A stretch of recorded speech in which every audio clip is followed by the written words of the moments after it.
Hello.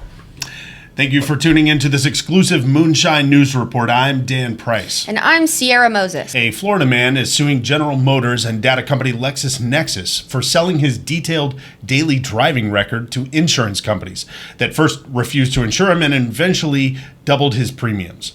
The data collected and sold by GM included instances of hard braking, sudden acceleration, and multiple same-day visits to the same Tampa Gentlemen's Club / drive-through daiquiri bar, DUI Fridays. Alabama Governor Kay Ivey signed a law banning diversity, equity, and inclusion programs at schools across the state. Students at the University of Alabama were shocked, saying, "We have one of those?"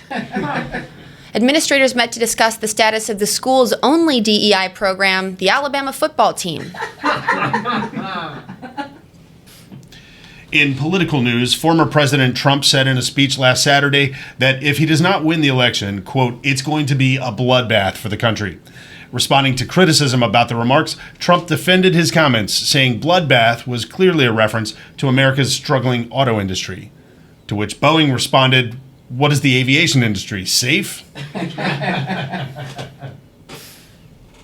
March Madness is back, and so is ISIS. The Islamic State claimed responsibility for a shooting in a Moscow concert hall that killed over 100 people on Friday night. The tragic event is one of the deadliest in Russia in decades.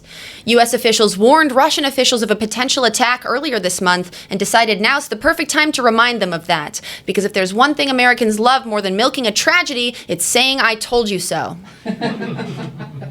A trial in Oregon this week ended with the conviction of a man for the 1980 murder of a college student in Portland. Investigators got a break in the case when they were able to collect DNA from the suspect's chewing gum, which he spit on the ground while under surveillance. Sentencing is set for next week, and officials think he may go away for an extra long time.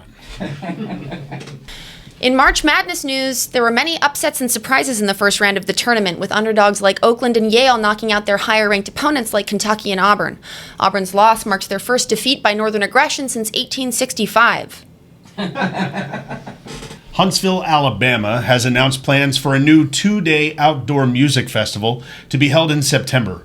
Festival organizers hope to draw crowds from across the country while honoring Huntsville's roots and the unique local culture.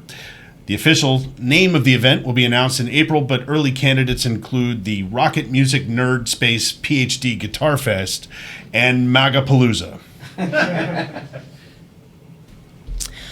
Many have speculated the whereabouts of Princess Kate Middleton in recent months, who has intentionally stayed out of the public eye.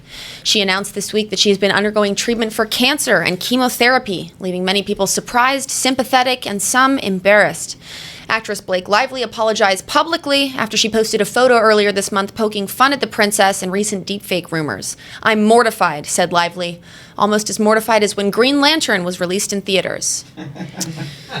Theories of Middleton's absence included the princess being a contestant on The Masked Singer, divorcing her husband Prince William, and some even thought she was dead. Said King Charles, "Not yet."